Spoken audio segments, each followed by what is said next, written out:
wij hebben normaal gesproken in deze week ongeveer 10 bisten per week.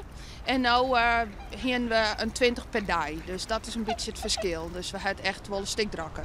Er zijn een vogels die nou in de knoei komen. En dan vooral doordat ze wat minder scherp binnen, ongemakken krijgen. Ze raam vliegen omdat ze toch wat driester binnen, wat dichter bij de meesten komen en wat jaren schrikken.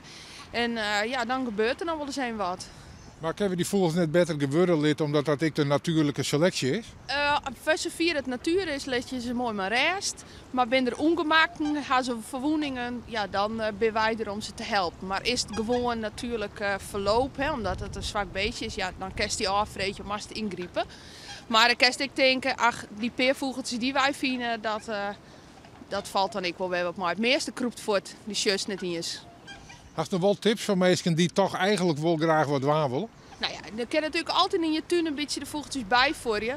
En als je aanboeten zit en je wil er wat bij voor je, dan ljouwer maar wat tarwe en wat mais, dan maar ballen. Daar hebben ze wat meer, er zit vol meer voeding in. En alles maar maten, liekers maar juist.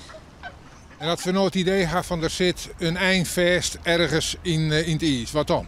Nou, eerst maar eens probeer je als er echt wel ver zit. Maar een stak probeer je als er verplakken wil en kan je er net bij komen, dan tak in de tas komen.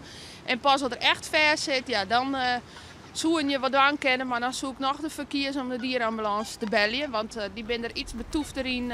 Zijn eindje zit altijd in de buurt van het weg en daar is het wat minder. Dus ik zoek samen net het ijs opnieuw.